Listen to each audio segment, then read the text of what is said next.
Alors, bonsoir à tous. C'est la première fois que je viens au Canada et je dois vous avouer qu'il fait froid. Mais dans cette salle, j'ai chaud. Je crois que c'est la chaleur qui fait justement les retrouvailles. Je voudrais remercier les centres d'études d'avoir justement voulu mettre de la lumière sur ces conflits comme, je pense, la directrice Aurélie l'a dit tout à l'heure, l'un des conflits le plus long de l'humanité, mais qui a été très peu couvert. Et ce soir, je suis heureux parce qu'au terme, justement, de cet exercice scientifique, nous vous aurons donné suffisamment d'éléments pour vous permettre de mieux en parler, de mieux comprendre les différentes dynamiques. Alors, je voudrais en premier saluer Yvon Mouya, avec qui on a eu un passé commun, évidemment de journaliste, mais aussi l'honorable Olivier Matoulou, avec lequel on a eu un passé commun de journaliste aussi, mais aussi dans les bancs de l'université, à l'université aujourd'hui, des sciences de l'information et de la communication. Et donc aujourd'hui, parler de 30 ans des conflits, évidemment, c'est parler d'une vie. Il y a sûrement des aspects qu'on n'aura pas l'occasion d'aborder, mais ici je voudrais saluer les deux interventions précédentes parce que si je rentre dans les vifs de mon exposé, vous allez voir qu'il y a des éléments qui ont déjà été abordés. Donc je ferai une économie de mots pour cette phase introductive parce que c'est toujours plus intéressant d'écouter les uns les autres parce que nous sommes au cœur du conflit. Il y a peut-être les éléments qui peuvent nous échapper, mais les discussions avec les compatriotes nous permettent de nous enrichir. Alors, je voudrais qu'on passe à la première page très rapidement. Je veux rappeler des choses qui ont été dites ici, notamment la récurrence ou le prétexte permanent de l'occupation de l'Est de la RDC. On peut remonter parce que je crois que ces questions ont déjà été abordées. Le slide suivant, par là.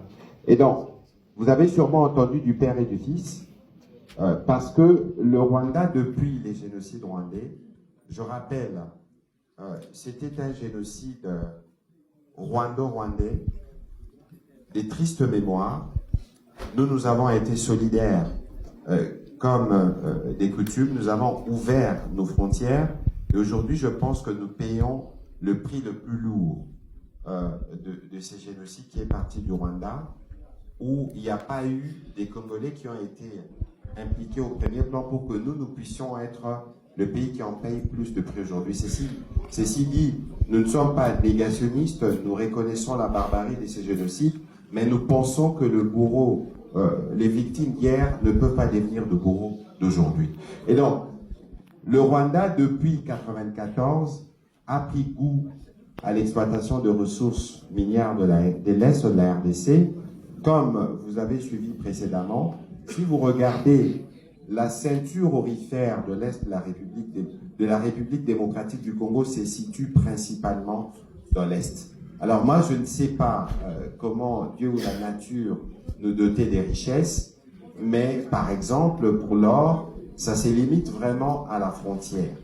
Et donc, le Rwanda, n'oubliez pas qu'avec l'AFDEL, donc le premier fils du Rwanda, c'est l'AFDEL, et on va revenir au fils actuel pour vous mettre au cœur du conflit, a appris à se construire en maintenant l'Est de la RDC dans une situation de conflictualité ou d'insécurité permanente. Et donc, toute idée de paix ou de stabilité contrarie les ambitions économiques du président rwandais. Et donc, c'est dans cette logique qu'il a commencé avec l'AFDEL, plus tard le RCD, plus tard le CNDP, plus tard le M23, encore le M23. On peut passer au slide suivant. C'est pour vous dire qu'il y a une stratégie des proxys qui doivent être au devant de la guerre. Ensuite, l'accompagner d'un narratif. Je vous donnerai des éléments du narratif mensonger du Rwanda pour continuer justement à fluidifier ces conflits. Je rappelle que nous sommes en face d'une guerre. Aujourd'hui, on appellerait ça une guerre hybride. Et donc, dans cette guerre, on n'utilise plus que... Ce n'est plus les armes simplement qu'on utilise.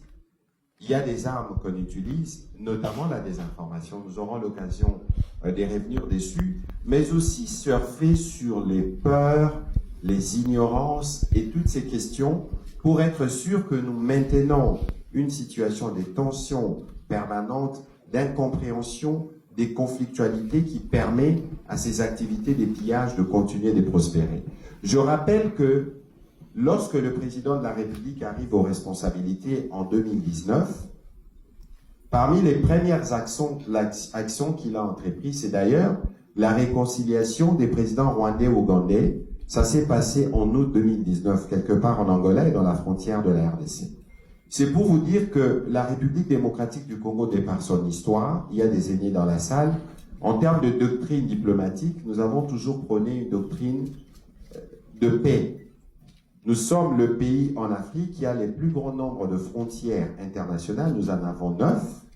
Nous avons à ces titres-là des tribus sur les bords des frontières, j'y reviendrai, qui font que nous, comme République démocratique du Congo, nous sommes non pas seulement les pays moteurs de la région, mais nous sommes le pays moteur du continent et nous avons, nous, les capacités de régler d'autres problèmes de l'humanité. Je peux vous donner quelques exemples rapidement en parlant de problèmes de l'humanité. Nous nous souvenons tous de Léopold II de triste mémoire, mais lorsque Léopold II exploitait au Congo, il exploitait les caoutchoucs. Et si vous regardez l'histoire en Occident en ce moment-là, il y avait, je crois, la révolution industrielle et l'apparition des véhicules. Donc, les pneus qui servaient à cette époque-là à renflouer les industries ici, en Occident, venaient de la République démocratique du Congo.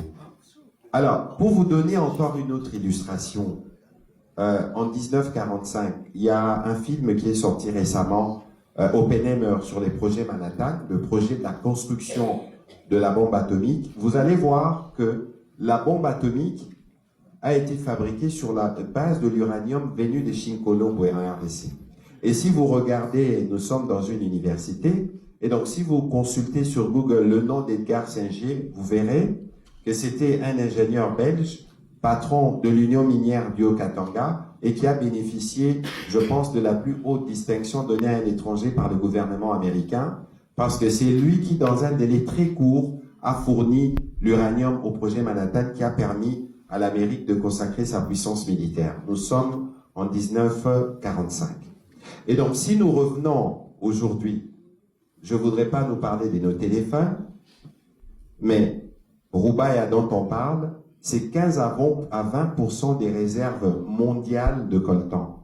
Alors, les coltans est une ressource qui est utilisée dans la fabrication de composants des téléphones. Et si je dois parler des véhicules électriques, le cobalt, nous sommes 70% des réserves mondiales du cobalt en RDC. Et donc, vous voyez que nous sommes un pays qui a toujours été au cœur de toutes les grandes révolutions de l'humanité et un pays qui est appelé à être grand. Et nous l'avons été. Et donc, ce qui se passe ici, je voudrais vous rassurer, c'est pas une fatalité. Pour autant que nous, Congolais, nous prenons conscience que ceci ne doit plus se répéter. Je reviendrai dans ma conclusion et pendant les moments des échanges. Mais pour évoluer, donc, on revient sur les slides précédents. Vous allez voir que au début de cette guerre, ou lorsque vous suivez les narratifs mensongers du président rwandais, lorsque je parle de mensonges, je ne parle pas simplement parce qu'il faut le dire. Je parle des mensonges qui sont aujourd'hui assumés par lui-même, le président rwandais. Il y a 2-3 semaines, je pense que nous étions à Washington avec le président, il a fait une sortie publique où il a dit qu'il n'était pas obligé de répondre à la question de Larry Madowo, qui lui avait posé une question claire s'il avait ses troupes en République démocratique du Congo. Vous vous souvenez de sa réponse? Il a dit « I don't know ». Et puis plus tard, lui-même, il dit dans sa sortie, même si j'avais répondu à cette question-là, on ne m'aurait pas traîné en justice à cause de ça. Donc, c'est une république qui est assise sur du mensonge. Et donc, ces postulats-là, c'est les postulats que vous devez toujours prendre en compte lorsque vous analysez les conflits. Et donc, le narratif qui est porté par les Rwandais est un narratif qui est assis sur des prétextes qui ne se vérifient pas, ou sur, on verra sur la question par exemple de discours de haine, sur une instrumentalisation d'une communauté qui n'a jamais demandé d'aucune manière au gouvernement rwandais d'intervenir pour sa protection. Et donc, Il y a la question du soutien des FARDC aux FDLR. On peut prendre les slides suivants. Alors, les FDLR, c'est qui? Les FDLR, ce sont des Rwandais. En 1994, lorsqu'il y a eu les génocides, nous avons ouvert nos frontières. On a accueilli, y compris les ex-FAR, ceux qui étaient dans les forces armées rwandaises du président Habyarimana à l'époque. Nous sommes en 1994. À l'époque, ces combattants-là, parce que le président rwandais, je crois qu'il avait 37 ans à l'époque, et donc aujourd'hui, on parle des forces des FDLR qui, depuis 1994, sont en RDC. 32 ans plus tard, on en parle comme s'ils constituaient une menace. D'abord, de un, si vous vous référez aux déclarations publiques faites d'ailleurs par l'ambassadeur rwandais en RDC, il disait que les FDLR ne représentaient pas de menace. Parce qu'en réalité, nous, aujourd'hui, on ne peut pas renier leur existence parce que d'abord, ils endeuillent les Congolais, ils pillent ou ils font des activités, des destructions de la forêt, ils sont des coupeurs de route, c'est des criminels, mais qui ont leur place au Rwanda parce que c'est des Rwandais. Je rappelle que je rappelle aussi à ces propos justement que parce que conscient de la menace, nous, avant même que le président de la République n'arrive aux responsabilités, parce que cette guerre, comme j'aime à le dire souvent, c'est pas la guerre du président Tshisekedi. C'est une guerre qui a commencé depuis 1994, et tenez-vous bien, c'est une guerre qui a emporté 2 chefs d'État, c'est une guerre qui a emporté des millions de Congolais, et c'est une guerre qui a décimé des millions de familles, et c'est une guerre qui continue de décimer encore de familles. Vous avez suivi l'exposé du prof Maïcha tout à l'heure, et donc ça doit s'arrêter. Et je pense que nous tous,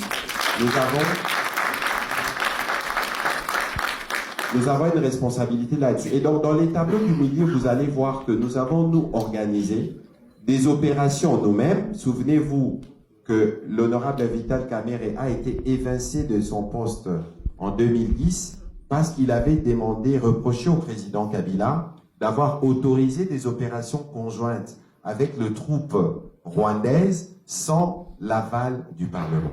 Et donc, sur la question des FDLR, ce qu'il faut retenir, c'est que c'est des Rwandais qui doivent rentrer au Rwanda et que c'est des forces qui ne représentent pas des menaces à la sécurité du Rwanda. Et nous, comme République démocratique du Congo, nous avons pris l'engagement, y compris, on vous a distribué les accords de Washington, de traiter cette question parce que c'est une question des forces qui se trouvent sur notre territoire.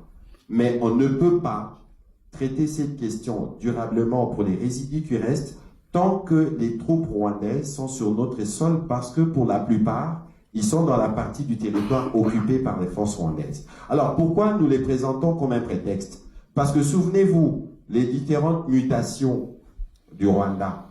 N'oublions pas, c'est aussi l'histoire, même si ce n'est pas une belle histoire, qu'en 1997, c'était un Rwandais qui dirigeait les forces armées dans notre pays. James Kabarebe, qui est aujourd'hui sanctionné par le gouvernement américain, qui est à l'architecte de toutes ces guerres à répétition dans l'est de la RDC. N'oublions pas qu'il y a eu les RCD qui a occupé les parties du Kivu pendant plus de 3 ans. Ces FDLR, ils étaient là.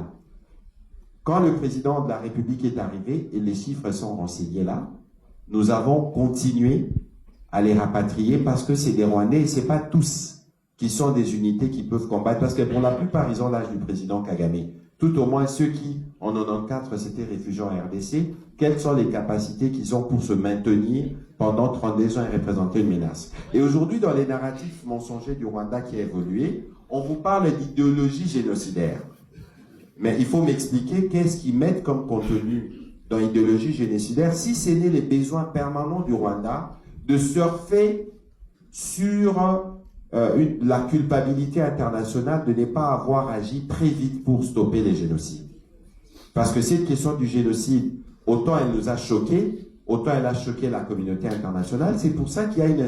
On peut passer au slide suivant. C'est pour ça qu'il y a une instrumentalisation permanente de la question des Tutsis ou des Banyamulenge. D'abord, de un, il faut que pour nous tous, ça soit clair. Les M23 ne représentent pas la communauté Banyamulenge. Les crimes commis par les M23 ne sont pas imputables aux membres de cette communauté-là. Parce que la communauté Banyamulenge chez nous, comme les autres Tutsis, sont les premières victimes de la stigmatisation du Rwanda. Je vous donne une illustration. Nous avons un pays avec 9 frontières. Et donc, vous avez les Bazombo du côté du Congo central, vous avez les Bakongo du côté des Brazzaville, les Bateke du côté du Gabon, les Babemba dans le Katanga. Et si vous remontez, nous avons les Alours avec les Soudans, nous avons les Hutus et les Tutsis avec le Burundi et le Rwanda, nous avons les Nandés avec l'Ouganda. Bon, supposons, parce qu'on ne peut pas se mentir, je ne connais pas l'histoire des peuples au niveau du Canada, mais il y a toujours des conflits. Mais quelle que soit la nature des conflits entre les peuples, ce n'est pas par les armes qu'on vient les régler. Et vous avez vu que dans les stratégies différentes d'occupation du Rwanda à travers les différents fils depuis 1997, les traîtres ne sont pas que ceux qui sont dans la communauté Tutsi ou Banyamulenge. Aujourd'hui, si vous regardez les supplétifs en chef que je ne peux pas mentionner ici, ils ne viennent pas de ces partis-là.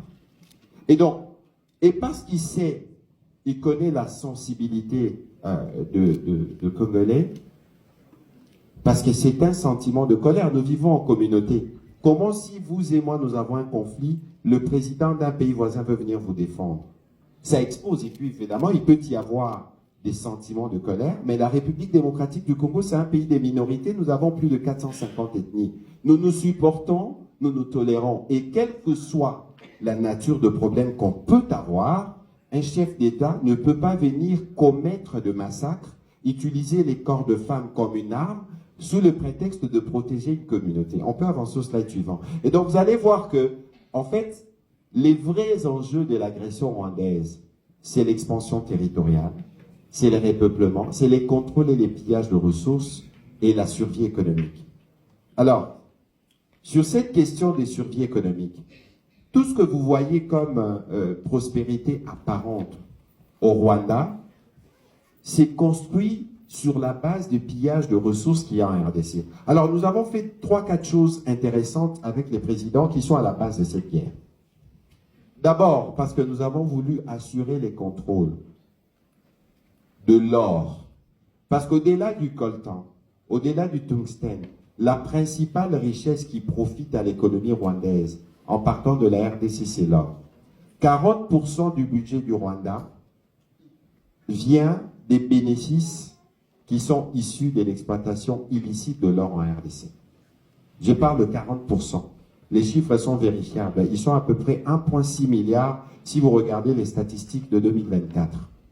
Je ne rajoute pas les statistiques dernières qui sont sorties du fait de l'exploitation de Rubaya, où le Rwanda a accru ses exportations du coltan de 213%.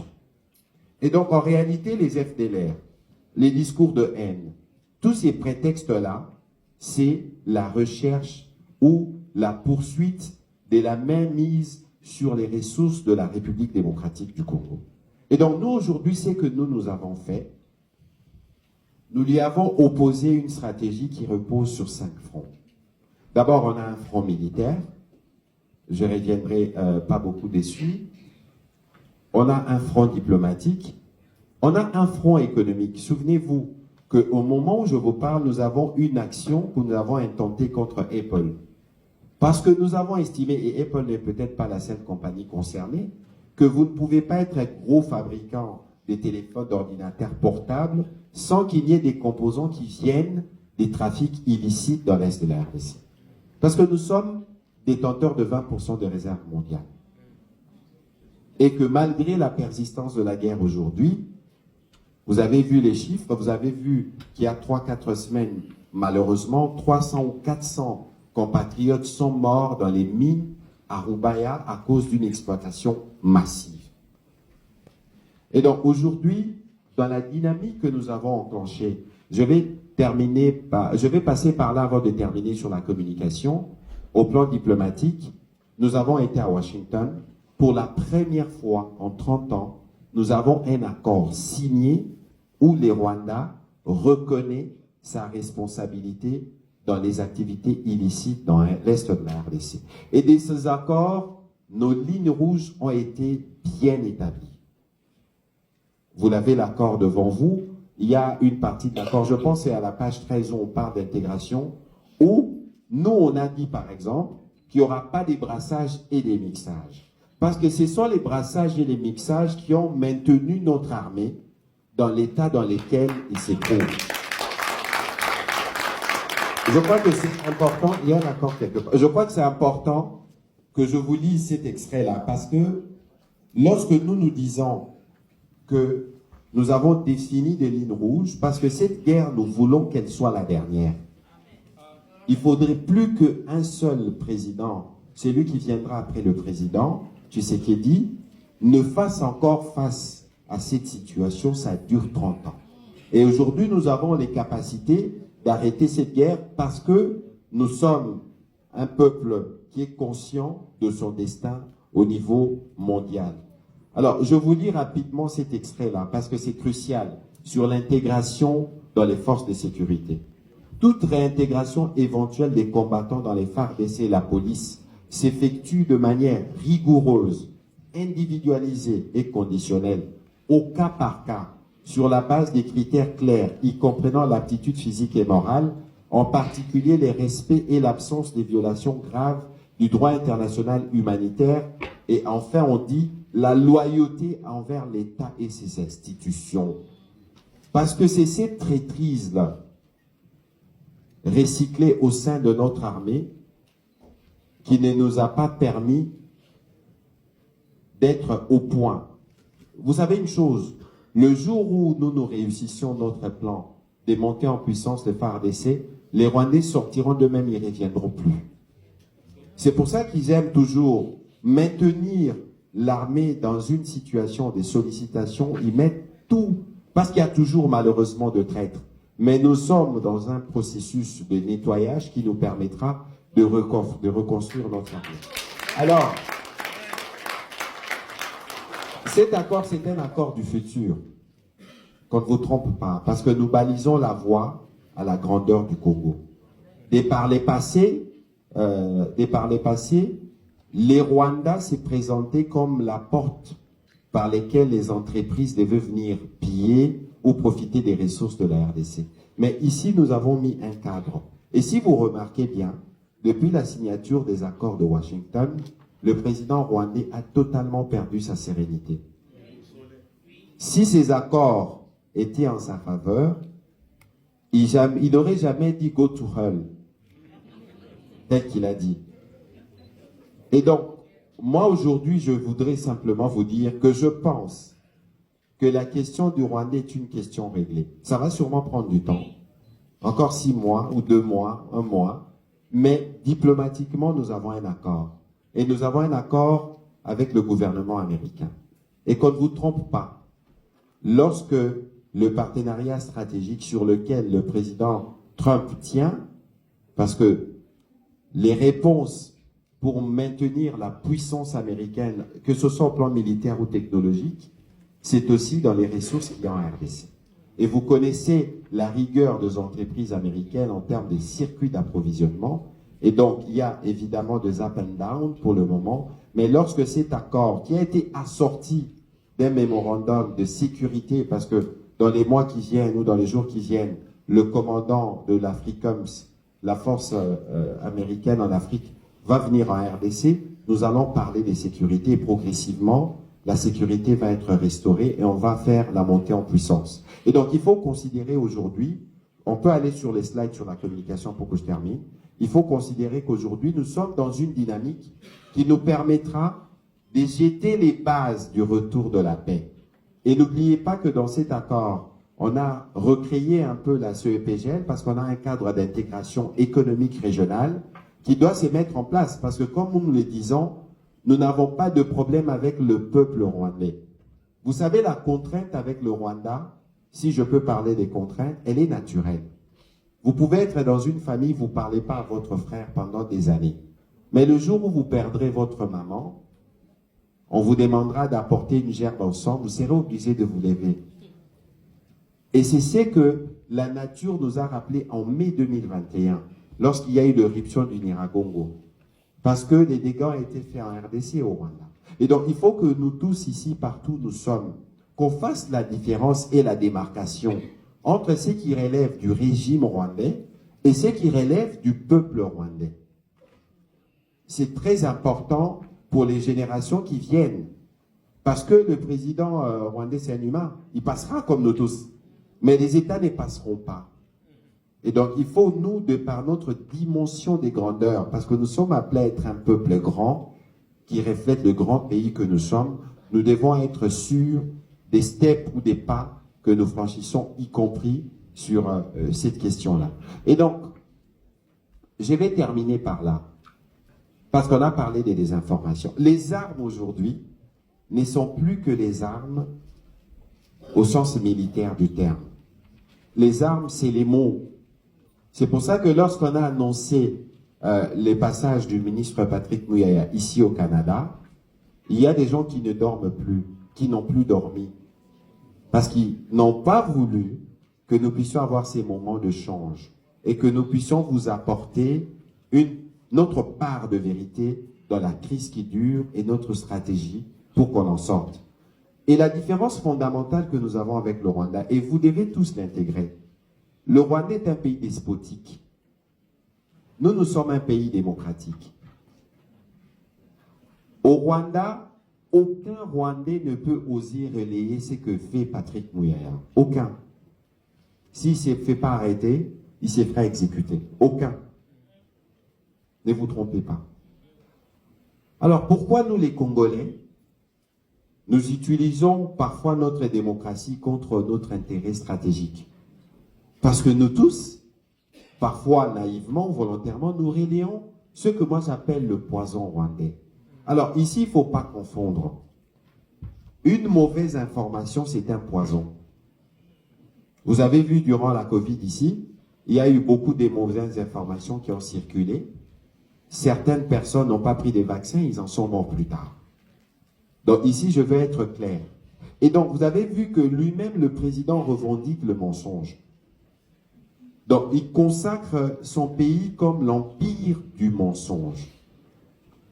Et donc, faites une petite analyse, suivez ses prestations, suivez les prestations de son ministre des réseaux sociaux, qui aura sûrement l'occasion de réagir après cette conférence. J'espère qu'il aura le courage de venir aussi soutenir leurs idées dans cette chaire universitaire où on parle de conflit pour qu'on comprenne mieux ce qu'ils font.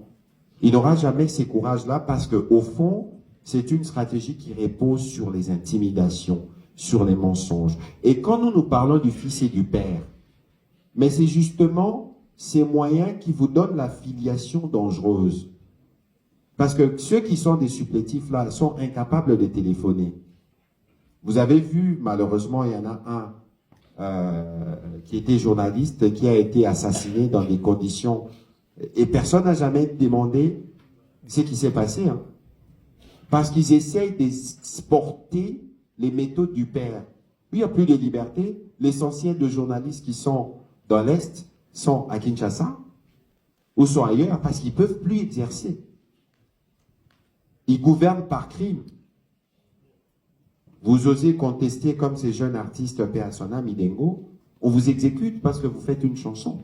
C'est ça les méthodes du Rwanda. Alors pourquoi nous, qui sommes un pays démocratique, on va laisser notre écosystème être influencé par le poison qui vient de là? Alors la désinformation qui vient du Rwanda devient une information pour nous si nous n'avons pas les reculs. C'est pour ça que nous communiquons régulièrement. C'est pour ça qu'il est important que pour vous tous, vous puissiez adopter de réflexes. Ce n'est pas parce que vous avez vu un mensonge circuler pendant longtemps que ces mensonges deviennent vérité. Je voudrais insister sur cette question-là, y compris sur la question de Banyamulenge. Parce que vous avez vu qu'à Uvira, il n'y a pas des FDLR. Hein. À Uvira, il n'y en a pas. Les prétextes, c'était d'aller protéger la communauté. Ce qui s'est passé, c'est qu'ils ont pris des pauvres populations qui ont abandonné leurs champs, leurs maisons, les enfants ont abandonné les écoles, ils les ont amenés pour qu'ils aillent servir de leur prétexte. Parce qu'ils pensaient par après qu'il y aurait des massacres à Uvira. Est-ce qu'il y en a eu? Parce qu'on a pris conscience qu'il ne faut pas donner de prétexte. Et notre démarche a toujours consisté à bloquer. C'est vrai que les Rwandais ont fait beaucoup de bruit pendant 30 ans. Souvenez-vous que dans les 18 dernières années, on n'a presque pas communiqué à l'international parce qu'il y avait comme une forme de complicité ou de complaisance.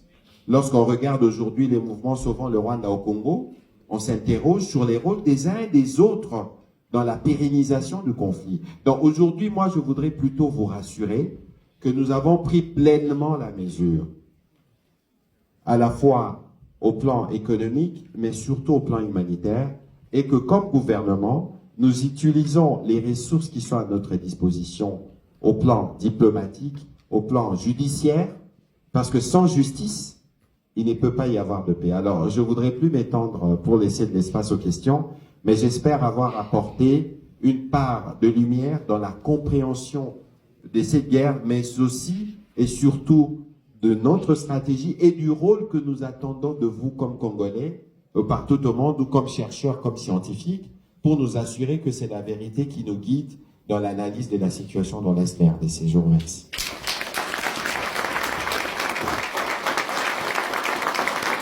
Merci beaucoup, Monsieur le Ministre. Voilà, je pense que tout a été clair. Si je peux relever